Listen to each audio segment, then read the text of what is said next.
Hello and high প্রিয় শিক্ষার্থীরা, তোমরা সবাই কেমন আছো? কোন বিষয় নিয়ে পড়াশোনা করতে চাও এবং কোন বিষয় নিয়ে পড়াশোনা করলে তোমরা ক্যারিয়ার তৈরি করতে পারবে, অবশ্যই থাকছে এই ভিডিওর মাধ্যমে।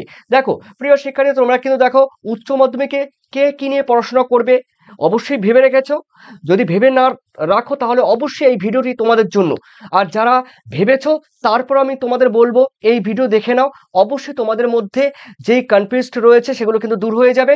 এই রেজাল্টের পরে তোমরা কেরিয়ার গড়বে, না তোমরা কেরিয়ার গড়ার চিন্তা ভাবনা আছো, না তোমরা কোয়ালিফিকেশন বাড়াতে চাইছো, তো অবশ্যই এই বিষয়ে থাকছে। দেখো উচ্চ মাধ্যমিকের পর কাজের সন্ধান, নাকি শিক্ষকতা, না অধ্যাপক, না চিকিৎসাবিদ্যা, না রয়েছে তোমার ইঞ্জিনিয়ার। তো এই ইঞ্জিনিয়ারিং ছাড়া তোমরা আর কোন কোন বিষয়ে পড়াশোনা করতে চাও অবশ্যই থাকছে এই প্রতিবেদনে।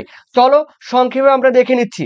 দেখো প্রথমে রয়েছে, দেখো 1 নম্বরে স্কুল জীবন শেষ পরীক্ষা উচ্চ মাধ্যমিক, আমরা সবাই জানি। তো দেখো এই পরীক্ষা শেষ মানেই কিন্তু ভবিষ্যৎ গড়ার তাগিদ আর এক ধাপ এগিয়ে যাবে। অর্থাৎ মাধ্যমিকের পরে তোমরা উচ্চ মাধ্যমিক যখন পাশ করে যাবে, উচ্চ মাধ্যমিক পাশ করার পর তোমাদের যেই মানে ক্যারিয়ার বা তোমার যে জীবন গড়ার যে একটা তাগিদ, সেই তাগিদ কিন্তু এক ধাপ এগিয়ে যাবে এই উচ্চ মাধ্যমিক পাশ করার পর। অবশ্যই তোমাদের একটা টেন্ডেন্সি থাকবে যে কিভাবে তোমরা কাজ জোগাড় করবে, কি কাজ করবে দেখে নাও।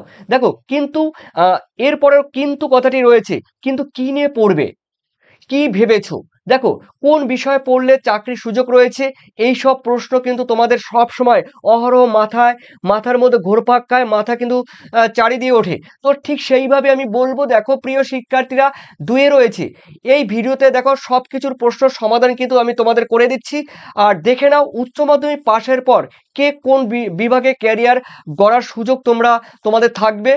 দেখো 3 নম্বরে তোমাদের জন্য রেখেছি। দেখো সাধারণত বেশিরভাগ শিক্ষার্থী বেছে নেন বিশেষ কোনো বিষয়ের উপর অনার্স বা ব্যাচেলার ডিগ্রি করাকে।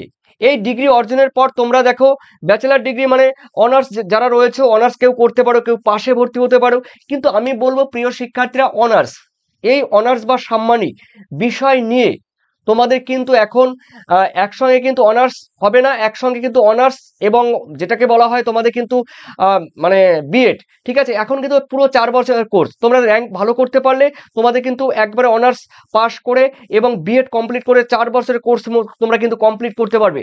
তবে আমি বলবো বর্তমানে যা পরিস্থিতি, হ্যাঁ এটা আমার ব্যক্তিগত ব্যাপারে তোমাদের সম্মুখে আমি শেয়ার করছি। দেখো আমি কি বলবো, তোমরা অনার্স নিতে গেলে কিংবা বিএড করতে গেলে তোমাদের কিন্তু 4 বছর নষ্ট হয়ে যাবে। তো আমি বলবো সাধারণভাবে, ঠিক আছে, একদম জেনারেল ভাবে তোমরা কিন্তু গ্রাজুয়েশন কমপ্লিট করে নাও।